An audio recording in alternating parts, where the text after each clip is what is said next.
So, the decision today isn't really about how much time you've got.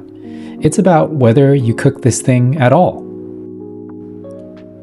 A tomato like this is already finished. The second you cook it, you're making a trade. You give up that fresh sweetness for something concentrated and savory instead. Neither one's the better choice, they're just different jobs.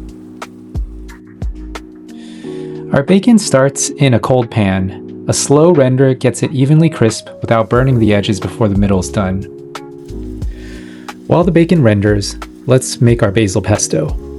Basil, pistachios, garlic, some olive oil, lemon juice, and salt and pepper. That's it.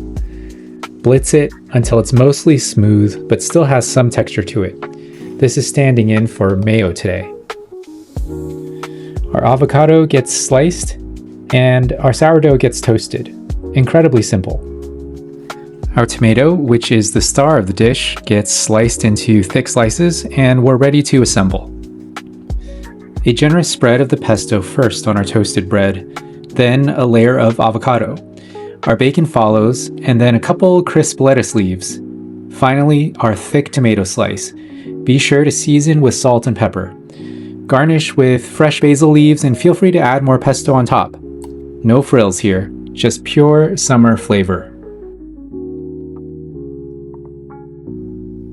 Alright, dish 2. First, our chicken goes into a quick marinade. Yogurt, garam masala, smoked paprika, ground coriander, some lemon juice, and salt. Even 15 minutes makes a difference. While that marinates, let's get our tomatoes reduced. The tomatoes go in a pan with a generous amount of oil, some salt, pepper, garlic, and thyme. That's it. The tomatoes need to cook down and collapse all the way and lose most of their liquid. This is how the sugars actually concentrate. While that reduces, we'll get a pan of boiling water going for our pasta. Our chicken, once it's had enough time in the marinade, gets seared hard in its own pan. We want to develop real color, not just cook it through. That's what's going to keep it from tasting boiled when it's in the sauce.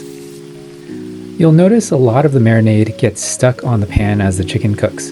Be sure to adjust the temperature of the stove to ensure it doesn't get too charred and burnt. Once the chicken is finished cooking, we'll use our reserved pasta cooking liquid to deglaze and scrape the pan bits off.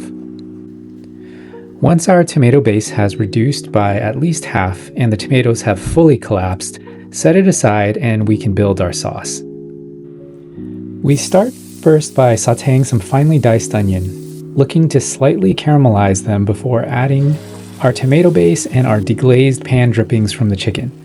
I'm also going to add any leftover marinade from the chicken and let everything come together to a simmer before stirring in a few pats of butter and a bit of heavy cream. Once everything is incorporated, we're going to transfer to a blender and blend until smooth. Time for final assembly. I've returned our pasta with a little bit more pasta water to the pan, as well as our chicken, which has been rested and cubed into bite-sized chunks. Pour the smooth pasta sauce on top and give everything a fold. Optionally, you can add some frozen peas for a bit of sweetness. Time to plate up and give it a taste. The tomato flavor has transformed, fully dominating the dish with its concentrated flavor.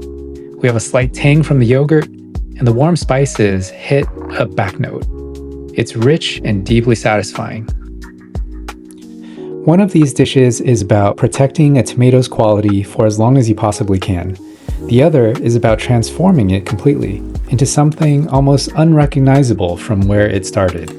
Same vegetable, same season, two completely different jobs for it to do. That's Dinner Decoded, Episode 3. Protect it or transform it. You tell me which one's for dinner tonight. If you want the next breakdown, subscribe, and I'll see you in the next one.